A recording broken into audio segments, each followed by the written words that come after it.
편에 대한 말씀을 함께 나누려고 합니다. 인류 역사상 가장 활기찬 시대라고 알려진 시대가 있죠. 바로 르네상스 시대입니다. 그 시대에 이탈리아를 대표하는 아주 유명한 천재가 한 사람이 있습니다. 미술가요, 또 과학자요, 사상가인 레오나르도 다빈치입니다. 다빈치. 이 사람이 그린 아주 세계적인 그림 하나가 있어요. 이게 원래는 성당 수도원 식당의 벽화였습니다. 세로가 420cm, 가로가 9cm 된 아주 거대한 작품인데, 이 사람이 이것을 한 3년에 걸쳐서 그렸습니다. 지금 이 그림의 가치가 돈으로 따져서 좀 이상하지만 수천억 원 된다고 합니다. 여러분 잘 아는 최후의 만찬입니다. 최후의 만찬, 바로 성만찬입니다. 성만찬. 오늘 우리는 이 성만찬, 바로 이 성만찬을 주님의 명령에 의해서 이 추수감사주일 예배에 여기에서 베풀려고 합니다. 우리의 죄값을 대신 치르는 대속의 죽음을 죽으려고 오신 하나님의 아들 예수 그리스도께서 3년간의 공생애를 다 마치시고 이제 마지막 사역인 십자가 죽음을 앞두고 유대인의 유월절 행사 음식을 드시면서 거기에 있는 떡을 가지고 또 잔을 가지고 성찬 예식을 베푸신 것입니다. 최후의 만찬을 베풀었죠. 주님이 친히 처음으로 제정하신 이 성만찬, 또 성찬, 이것이야말로 은혜 없이는 살아갈 수 없는 우리 사람이 하나님의 은혜를 받는, 하나님 은혜를 받는 눈에 보이는 예식입니다. 그래서 우리가 이 성찬을 우리가 잘 참석하면 우리가 하나님의 놀라운 은혜를 여기서 얻을 수가 있습니다. 설교도 은혜지만은 이 보이는 성찬이 은혜가 됩니다. 오늘 중고등부를 가운데에 배치한 이유는 이 성찬을 잘 보라는 것입니다. 하나님의 은혜의 방편인 성찬을 잘 보라는 것입니다. 자, 우리는 이 성찬을 통해서 우리 믿는 사람들이 무슨 은혜를 받을 수 있을까? 또 무슨 은혜를 기대할 수 있을까? 먼저 우리는 우리의 구원을 위해 죽으신 예수님의 십자가의 은혜를 기억하고 기념하는 은혜를 받아야 하고 또 받을 수가 있습니다.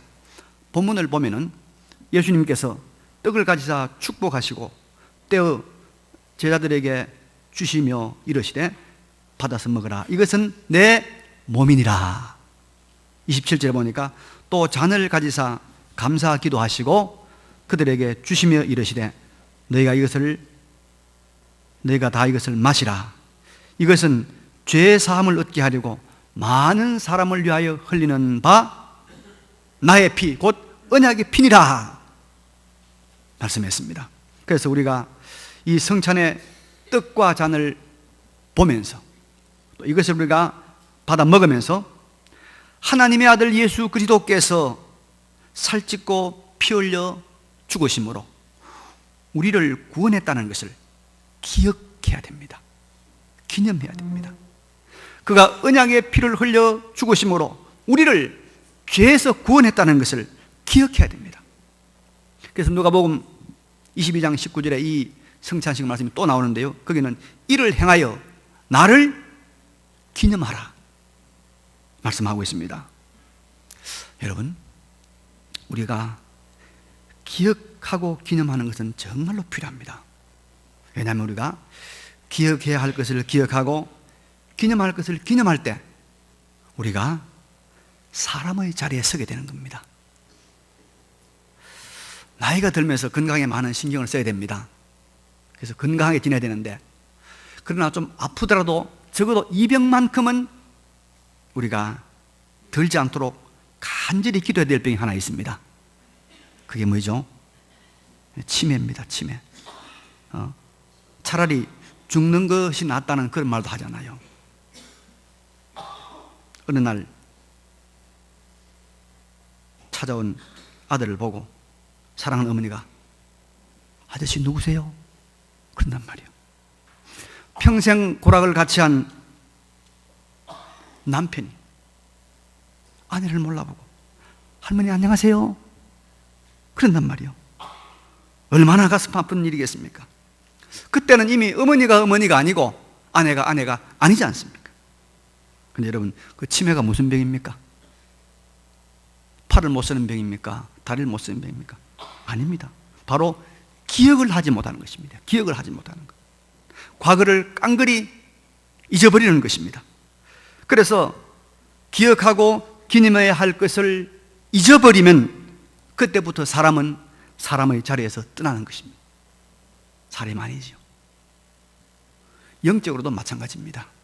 우리가 영적 세계에서 반드시 기억해야 될 것, 예수님의 살과 피를, 우리를 위해서 찢으시고 흘리신 예수님의 살과 피를 잊어버린다면 우리는 영적 치매에 걸린 사람이 되어서 하나님의 사람으로서의 모습을 상실한 불쌍한 사람이 되고 마는 것입니다. 그래서 우리가 이 성찬식을 통해서 또 언제든지 예수님의 죽으심을 기억하면, 예수님의 죽으심을, 예수님의 피와 살을 기억하면 우리는 영적으로 건강한 사람, 영적으로 정상적인 사람이 될 줄로 믿습니다. 주님께서 우리에게 성찬을 명하신 것은 우리가 주님의 대속을 기억하는 정상적인 영적인 사람이 되게 하려는 하나님 은혜의 배려인 줄로 믿습니다. 그리고 여러분, 우리가 기억할 것을 기억하면, 우리가요 꼭 기억할 것을 기억하면 우리는 감사의 삶을 살 수 있습니다. 사람에게 감사가 얼마나 중요한가 더 말할 필요도 없습니다. 사실은요, 감사가 행복의 가장 중요한 요소 아닙니까? 아무리 먹을 게 풍성하고 입을 것이 좋고 좋은 집에 살아도 원망 불평이 있다면 그것은 지옥입니다. 그러나 좀 먹을 것이 부족하고 좀 집이 좀 좁아도 마음에 감사가 넘치면 거기가 행복의 자리, 거기가 천국이 아니겠습니까? 저는요, 우리 교회가 이곳에 건축을 하고 나서부터 한 달에 한 번씩 참 감사해요. 한 달에 한 번씩. 언제냐 하면 전기요금, 가스요금이 날라올 때입니다. 전기요금 통지서, 가스요금이 날라올 때마다 제가 감사해요. 왜 그러냐면 우리가 이 건물을 건축을 하기 전에는 저 등촌동에서 6층 빌딩에 분양을 받아서 거기서 예배를 드렸습니다. 근데 그 상가가 굉장히 큰 상가라서 이제 분양주가 한 100명이 넘어요. 그러니까 관리단을 구성하고 관리단에서 관리소를 이제 세워서 관리소에서 건물을 관리하고 관리비를 부과를 합니다. 근데 우리 교회는 여러분 알다시피 평일날에는 텅텅 비어 있는 거예요. 아무도 안 쓰는 거예요. 그래도 주일날 한번 예배 드렸는데 이 관리비 부과는 평일날 똑같이 쓰는 것처럼 부과를 한단 말이죠. 우리가 아무리 아껴 쓰고 아무리 뭐 수도 전기를 적게 써도 우리는 항상 우리가 사용하는 것보다 많은 것을 내야 돼요.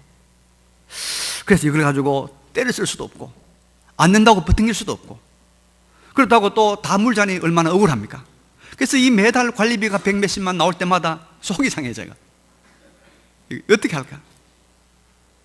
이런 경험을 제가 무려 12년 경험을 했습니다. 근데 이제 독립건물이 되었으니까 그런 근심 걱정 하나도 없습니다. 우리가 쓴 만큼 내면 됩니다. 적게 쓰면 적게 내고 많이 쓰면 많이 내고. 그래서 제가 이 전기요금, 가스요금 나올 때마다 그때를 생각하면, 그 관리비 나올 때마다 좀 마음 상해를 생각하면 땡큐, 감사. 내가 집사람 보고 이야기합니다. 여보, 우리가 관리비 때문에 신경 안 쓰는 말도 너무 감사하다. 여러분, 우리가 기억해야 될 것을 기억하면 언제나 감사가 있는 줄로 믿습니다. 한번 옛날을 기억해 보세요.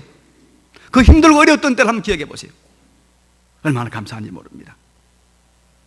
우리가 우리의 모든 죄, 우리의 모든 부끄러움, 우리의 모든 허물, 우리의 모든 잘못을 십자가에 다 담당하여 죽으심으로 우리를 하나님 앞에서 의롭다, 깨끗하다 이렇게 해주신 예수님의 대속을 기억하면, 예수님의 십자가를 기억하면 언제나 감사가 우리 입에서 흘러나오는 줄로 믿습니다. 이 추수감사주일, 경기도 안 좋은데, 장사도 안 되는데, 성지도 안 되는데 무슨 감사할 거 있냐 투덜대는 사람이 있을지 모르지만 우리가 받은 주님의 십자가의 은혜, 주님의 대속의 은혜를 기억하면, 그것을 기념하면 우리는 얼마든지 감사할 수 있으리라 믿습니다. 그래서 성찬을 통해서 예수님의 대속의 큰 은혜를 기억하면서 절대의 감사의 조건을 찾아 행복한 삶을 살으라고 주님 우리에게 명령하고 있습니다. 오늘 성찬을 통해서 우리가 이 놀라운 은혜를 진하고 풍성하게 찾아 누리시는 우리 모두가 되시기를 바랍니다. 두 번째로 우리는 이 성찬을 통해서 어떤 은혜를 누렸느냐, 우리 믿는 사람이 어떤 은혜를 누렸느냐 하면은 하나님이신 부활하신 예수님이 우리에게 현재적으로 공급하시는 능력과 힘을 경험할 수가 있습니다. 예수님께서 성찬을 베푸시면서 이렇게 말씀하시죠. 이것은 내 몸이니 이것을 받아 먹으라. 예수님의 몸을 먹으라는 것입니다. 그리고 잔을 주시면서 이 잔은 내 피다, 이 잔을 받아 마시라 했습니다. 여러분, 예수님의 몸과 피가 우리가 먹고 마시는 것을 통해서 들어온단 말은 무슨 말입니까? 예수님이 우리 안에 계신단 말입니다. 예수님 우리 안에 계신단 말입니다. 그래서 우리 믿는 사람은, 특별히 성찬은 예수님께서 우리 안에 신령한 방법으로 풍성히 임재하시는 그 은혜를 누리게 되는 것입니다.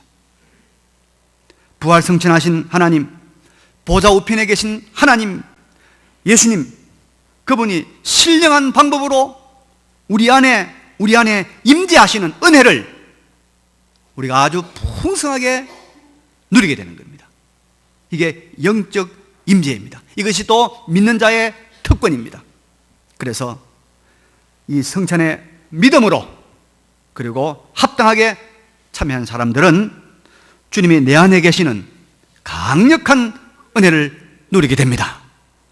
여러분, 예수 믿는 우리가 이 은혜를 경험하는 특권이 있습니다. 주님이 우리 안에 거하시는, 그 주님이 우리 안에 임재하시는 그 놀라움을 경험하는 특권이 있단 말입니다. 주님이 우리 안에 계신다고 하니까 어떤 일이 일어날까요? 여러 가지 있지만은 그 중에 가장 두드러진 현상 하나가 있는데, 이게 뭐냐면 믿는 자의 심령의 담대함입니다. 예수님이 부활 성천하신 이후에 10일 만에 오순절 성령이 임했습니다. 예루살렘 교회 가운데 임했습니다. 그때 호련히 하늘로부터 급하고 강한 바람 같은 소리가 있어서 그들이 앉은 온 집에 가득하며 불의 혀처럼 갈라지는 것들이 그들에게 보여 각 사람에게 임하니, 각 사람 위에 하나씩 임하여 있더니 그들이 다 성령의 충만함을 받고 성령이 말하게 하심을 따라 다른 언어들로 말하기를 시작했다고 말하고 있습니다. 그러자 이렇게 성령이 임하자, 하나님의 영이 그들 가운데 임재하자 숨죽여 기도하던 그들이 드디어 담대하게 말하기를 시작합니다. 베드로가 11사도와 함께 서서 소리를 높여서 말합니다. 유대인들과 예루살렘에 사는 모든 사람들아, 이 일을 너희로 알게 할 것이니 내 말에 귀를 기울이라.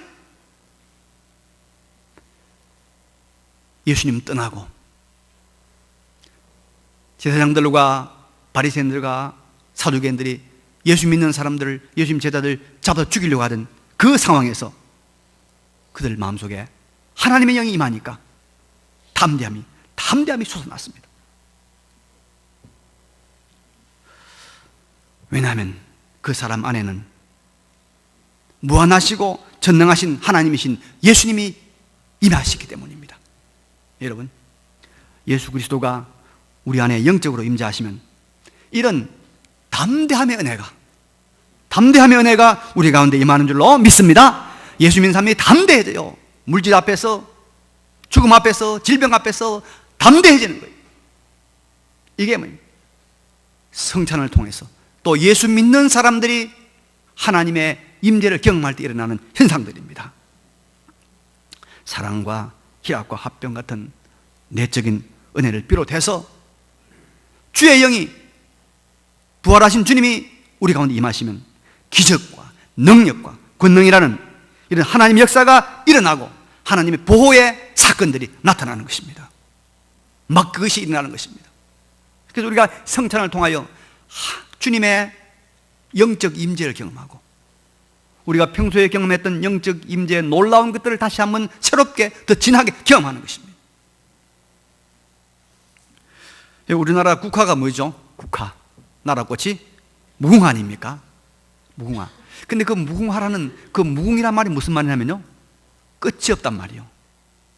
끝이 없는 꽃이다 이 말이에요.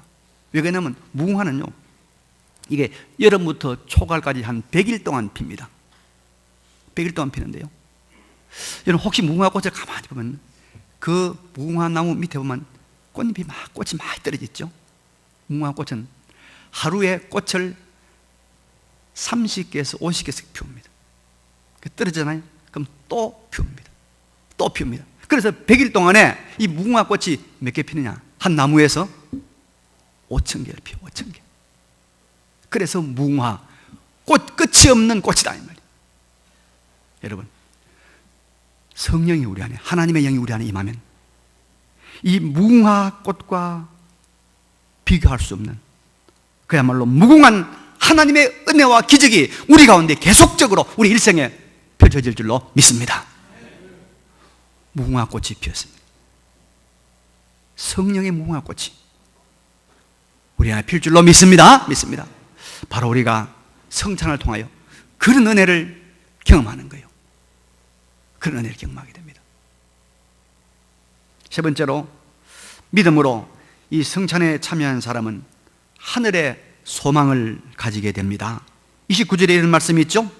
그러나 너희에게 이르노니 내가 포도나무에서 난 것을 이제부터 내 아버지의 나라에서 새 것으로 너희와 함께 마시는 날까지 마시지 아니하리라. 여기 보니까 내 아버지의 나라에서 새 것으로 너희와 함께 마시는 날, 그죠? 성찬에 참여하는 사람들에게는 하나님 아버지의 나라에서 예수님과 함께 새로운 잔을 마시는 잔치, 천국 잔치, 메시아의 잔치가 예약되어 있다는 것입니다.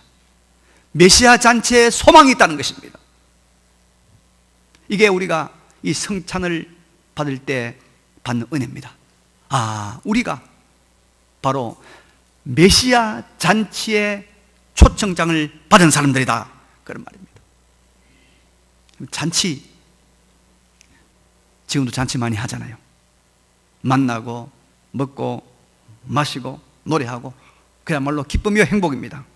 그런데 그 잔치에 여러분, 위상이라고 하는 것은 그 잔치에 누가 참여하느냐, 누구와 함께 먹느냐에 따라서 그 잔치의 위상이 달라지잖아요.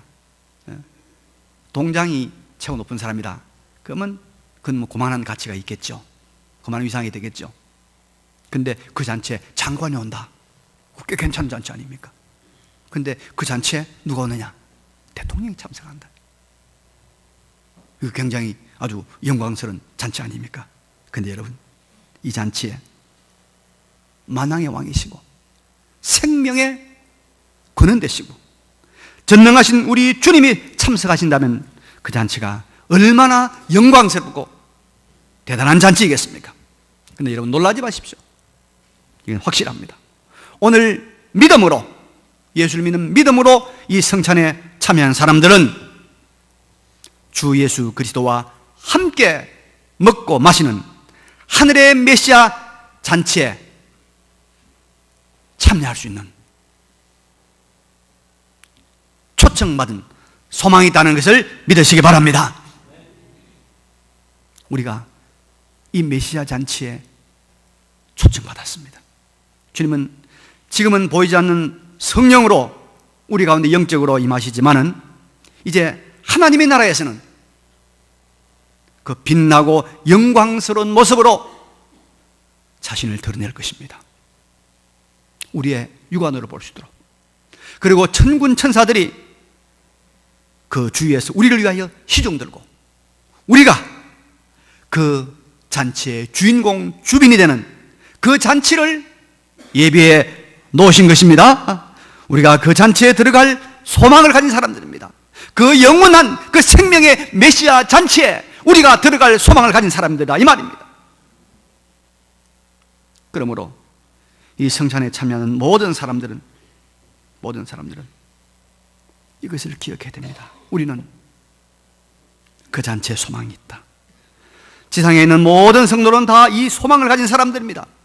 그래서 이 소망으로 인하여 우리가 견디고, 이 소망으로 인하여 우리가 행복해하며 용서하며, 이 소망 때문에 우리가 절구하고, 이 소망 때문에 우리가 아픔을 참는 것 아니겠습니까? 영원한 메시아 잔치에 생명이요 만왕의 왕이시요 만주해 주신 그 주님이 우리를 환영하는, 그분과 함께 먹고 마시는 메시아 잔치에 우리가 초대된 사람들, 그 초청장을 가진 사람들이다. 그것이 우리가 성찬을 통하여 보여지는 것입니다. 주님 지금은 이 잔치에 영으로 임하시지만 그때는 부활하신 몸을 입고 임하실 것입니다. 우리의 잔치에 믿으시기 바랍니다. 그래서 우리가 소망을 가진 사람들입니다. 그리스도인은 소망을 가진 사람들입니다. 소망. 이제 곧 크리스마스가 다가옵니다. 1944년도 그 해가 저물 무렵에 많은 유대인들이 갇혀있던 수용소에, 죽음을 기다리고 있던 그 유대인 수용소에 이상한 소문이 돌기 시작했습니다. 이번 크리스마스가 끝나기 전에 독일이 패전하고 전쟁이 종식되고 이 포로 수용소에 갇혀있던, 포로가 아니고 이 수용소에 갇혀있던 유대인들은 다 석방될 것이다 소문이 돌았습니다.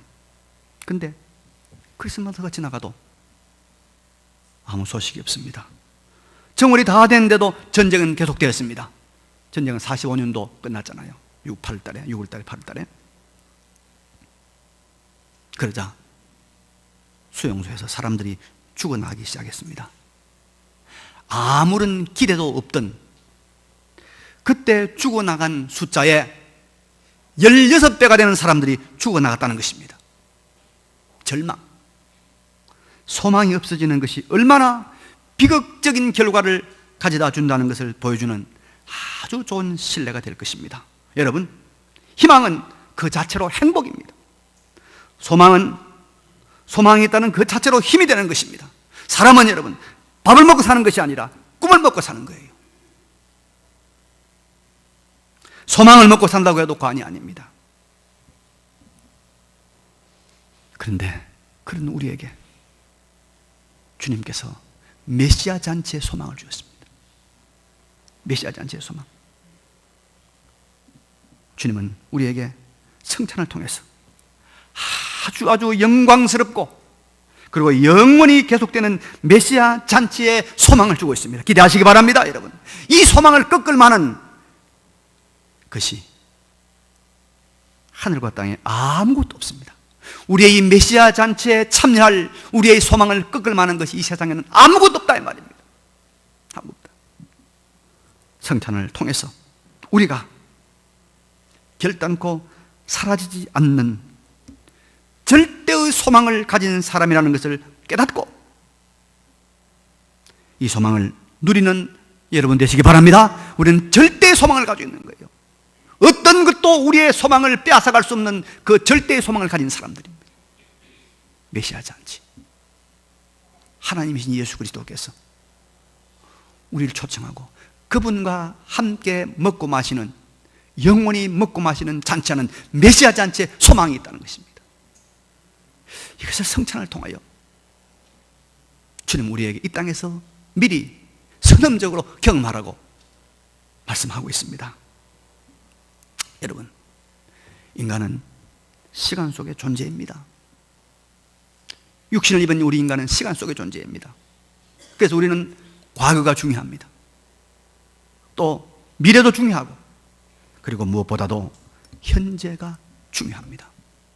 주님은 믿는 우리에게 이 성찬을 통하여서 과거, 현재, 미래에 대한 은혜를 다 주시는 것입니다.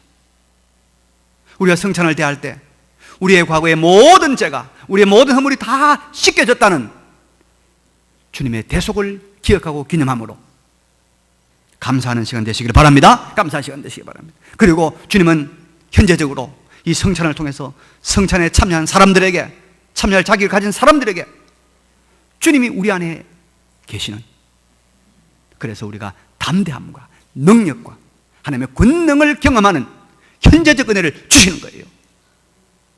그리고 우리에게 미래적으로 어떤 은혜를 주십니까? 소망의 은혜를 주십니다. 우리 모두가 다 소망이 있습니다. 천국의 메시아 잔치에 참여할, 주님과 함께 그 자리에 먹고 마시고 잔치하는 그 메시아 영원한 생명잔치에 참여할 소망이 있다는 거 믿으시기 바랍니다. 소망이 있습니다. 소망. 이런 은혜가 오늘 예배를 통하여, 오늘 성찬식을 통하여 우리 가운데 새롭게 느껴지고 또 경험되어지는 우리 모두가 되시기를 간절히 바랍니다. 이 말씀을 기억하시면서 잠시 한번 우리 하나님 앞에 감사와